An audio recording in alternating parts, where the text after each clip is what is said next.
Hey there YouTube, welcome to another bolt action related video. In this video I'm going to basically do a run through of the books that I used for reference when painting my French army. A little progress report. I'm well on the way to finishing it. I've almost completed my last two teams, and I've literally just got a unit of infantry to do after that, so I'm guessing that probably sometime next week I may well do either a part 3 or just jump straight into a Grand Army update, and just go into a little bit more detail on the items that I hadn't covered by doing a third video. So let's get started. When I started to think about doing a French army, I was a little nervous about reference material, because again it's one of those armies where, a little bit like the Italians, there's not an abundance of reference material out there, especially pictorial evidence. But the books that I collected, I would say that some were less useful than others, but they are all useful in their own ways. So let's start off with the very most basic book. And of course, that is the actual France and its Allies bolt action supplement book. Although obviously some of these pictures here are basically just taken straight from Osprey books. To tell the truth, this sort of stuff was not that useful to me, but the information about the actual units that is actually written in the book kind of, gives you some information and helps you sort of delve deeper into what you're looking for. I mean, the thing that I don't particularly like about the way the Warlord painted their French trenches is they've gone for like the sort of a really early, sort of lighter French uniform, where I kind of preferred to do the sort of darker, sort of like later 30s type uniform, where it kind of almost goes sort of like olive drab, almost as dark as olive drab, but not quite. And like I mentioned in one of my army videos, the sort of combination that I used of the actual green, brown and olive drab slightly changed up a bit. I ended up using, for a lot of my later units, still using olive drab, but using this as my base colour, which is French tank crew, which is like that, the sort of the kind of light green colour that you see in some, especially specifically in French tank camouflage, but also some of the officers' tunics were straight up that colour. So, like I say, the bolt action book here, the supplement book, gives you some nice pictures, gives you nice information about various units, what weapons they use, etc., etc. But as far as sort of like factual stuff goes, it wasn't really that useful to me. So I'll probably say that was the least useful of all my books. Second least useful is the actual Osprey French Army book, which where my Italian Osprey books were really, really helpful, I found this book to be less helpful. It's like, yes, it's got all the sort of history and the information. It's got some nice pictures, although they are kind of, you can tell its age from the way they're kind of almost sort of like faded. A lot of the sort of more modern Osprey books have got a lot brighter illustrations, but again, it kind of seems to delve into the sort of the lighter versions of French uniform. And again, because of that, and also such things as not having the rank insignia and stuff like the Italian books did, it's kind of, I found it lacking a lot of information, and a lot of the information in it was kind of confusing, and it's written in English, so I kind of found that pretty. It was okay, but it was nothing super special. The next book, which is also Osprey, this is from their new Vanguard series, French Tanks of World War II Volume 1. Now I found this very, very useful. Just like I found the Italian medium tanks book really useful. This book has got obviously all the information you need about French armour, but also it's got some really nice colour pictures. And the thing I was probably most worried about when painting French armour was the sort of the elaborate camouflage schemes that some tanks have. I mean, in the end, I only really used this version for my Charby one, which will be appearing in the in either my Third Army update or the Grand Army update. I actually ended up using one of the illustrations actually from this book to base my camouflage on, and I'll just find that page now. Here we go. That's the kind of camouflage scheme that I was kind of loosely basing my tank on. I didn't exactly go for the same unit or the same name or anything, but I did kind of, as closely as I could, with just a little bit of customization, go for more or less that sort of colour scheme. Well, I'm sure when you see it, you'll agree that it kind of came out okay. The next book, now this particular book here, Officers and Soldiers of the French Army 1940. This is by a company, Histoire&Collections, and if you remember in my first update I also showed you a couple of hardback books I had by the same company. I love these books. These books are excellent reference, and this particular book, I never actually got this type of book before with these sort of illustration books rather than sort of colour photos, and I really did find this book really quite useful because not only has it got more or less every unit you can think of, going right the way through the French Armed Forces, from police and fire brigade, right the way through all their foreign battalions, mountain, machine gun, armoured troops, mortars, anti-tank guns, and every shot, specifically these ones here, give you like the crew of what a particular weapon would have, and what ranks they would be, and what equipment they would have, and also it gives you the shoulder insignia for the particular units too. And that was all really useful, and of course having the colonial infantry in there as well allowed me to paint my trilliers, my Singhalese trilliers as well, and of course it's got pretty good reference on officers as well, as you can see here. So you've got like infantry officers, which is just what I was after, and you can see that really nice clear drawings, and very easy to take reference from. So I do really recommend this book if you're thinking of or going to start a French army, because this book has more or less got all the sort of infantry stuff in there, and it's not too expensive. I can't remember exactly how much I paid for it, but it was under a tenner, I'm sure of it. Now, these last two books that I'm going to show you, these books are absolutely awesome. They're not cheap, and they're not hard to, and they're not easy to find.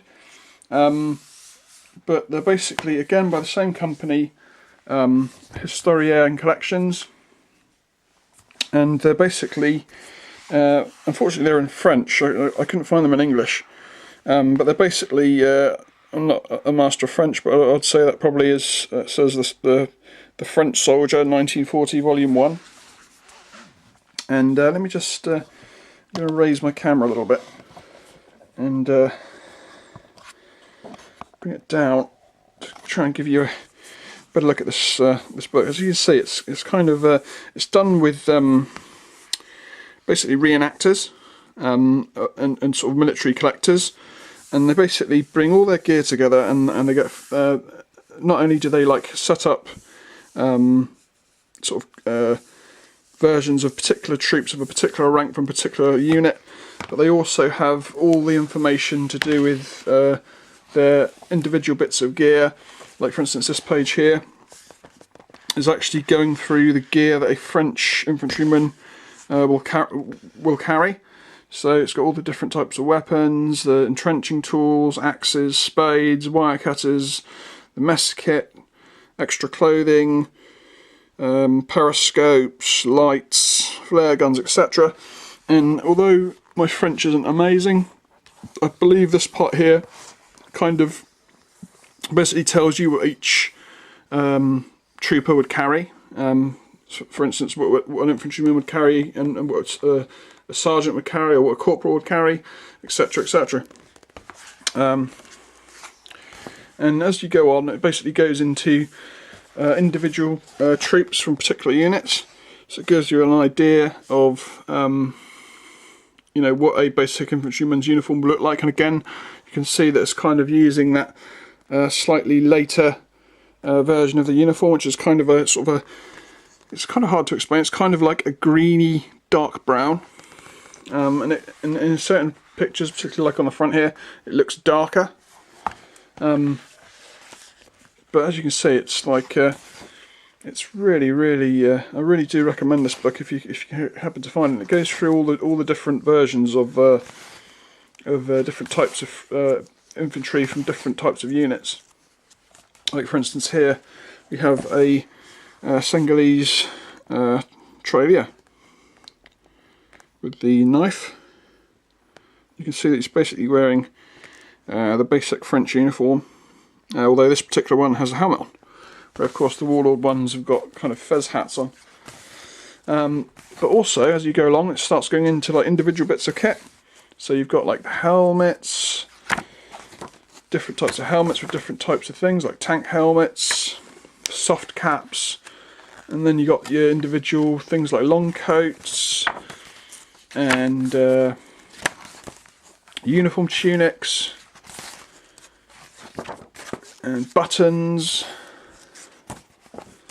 leather jackets and jerkins, PT gear, trousers, different types of trousers, boots and shoes, going, you know, from the basic infantrymen right the way up to sort of mountain troops and specialist troops, cavalry, officers' boots. It just basically goes through every single piece of individual kit, and then it starts going into the badges and the infantry insignia, etc., etc., and rank badges, all in, like, you know, high detail. Like here we have the rank pages, and although I can't really read French, you can kind of make out what they say, and it's all there in nice clear pictorial form with you know, the different versions of how the officer's hat would differ through different ranks, and also from different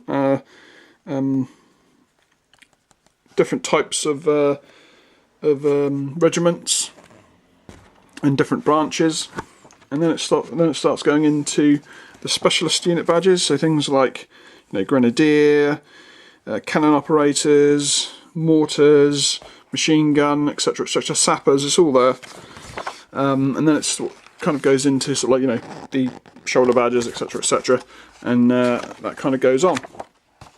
And that's the sort of the end of book one. So book one is kind of pictures of like setups of individual troopers from different regiments and different cadres, and also quite a bit of the clothing equipment they would carry. And then go into version 2 or volume 2, and this kind of slightly differs in the fact that this kind of goes more depth into actual pieces of equipment rather than uniform, although it does actually have towards the start more uniform parts that weren't in the first book, like for instance backpacks and webbing and general sort of like field gear, really. And it kind of again shows you the different types of backpacks. So here we have the you know, some older versions of backpacks, and here we have the 1934 sort of like backpack which the tirailleurs happen to have. I believe it's actually the 1893 version of the haversack, and the sort of the carry bags, the side pouches. It's all there, and it goes into real good detail of what they'd carry in it. Of course, not all this stuff is particularly relevant to painting your army, but it's all very interesting. And then as you go past the sort of the webbing section, it starts going into other bits of equipment, so things like the tools they'd carry, and demolition gear for sappers, carrying water, field utensils, a little bit on the rations. I've actually got quite an interest in rations, so I was a little disappointed that the whole ration section is only this little part here, and of course I can't read French, so I can't really read about it. So that was a little bit of a shame. You kind of find as you're flicking through this book that you kind of at times wish that you could read French, because sometimes you kind of want to read a little bit more detail into stuff that you don't normally find. Like for instance, some of the stuff about the different types of French handguns. Of course, the two officer figures that you get in the All of box set come with revolvers. And I would like to have seen one come with one of these pistols down here, which I think look really cool. And then of course, this is obviously going into the armament section, so it goes into the rifles. And here we have the Model 21 sniper rifle down here, and all the different versions of rifles. As you can see, there's a fair few versions of rifles flying around. I believe this rifle here, some of the VB launcher guys have got. It certainly looks like that. I mean, if I grab one of the VB launcher guys, this guy's just undercoated. I don't know if you'll be able to actually quite see it, but this rifle does look very suspiciously like one of these. But of course, I can't read French, so I can't really go into sort of more detail about it, which is a shame. And as we go on, it starts going from rifles to carbines to submachine guns. So here we have the submachine gun that they model on some of the troops. Grenades, and it starts going into the slightly heavier stuff. So you've got the machine guns, and of course the old Chouchant machine gun from World War I. And as we go on a little bit further, here we have the light machine gun that you get in the infantry teams, and here you've got all the associated bits of equipment that would go with it, and how you'd fit the anti-aircraft sight. And of course, there's the old Boys Mark 1. And then it starts going into the machine guns. So here, I believe this is the machine gun that the MMG teams come with from Warlord. And as you go on, it goes through mortars and telescopic stuff, so like periscopes and binoculars and compasses and topographical stuff for map makers, telephones and radio equipment. Let's continue on, almost towards the end of the book now. Bugles and flare guns and explosives and batteries and gas masks. Really, really in depth. And here we have sort of chemical clothing and the flamethrower, and at the very back we have sort of medical gear. And finally, at the very back we've got kind of layouts for particular regiments of different types. So as you can see, that's a really, really in-depth set of books, and very, very useful for pictorial reference. And I must admit, I've probably used, between all my books, I've probably used these three the most, because they were kind of what I was kind of directing towards. But like I say, I mean, you can, as far as I know, still find these pretty easy, but they are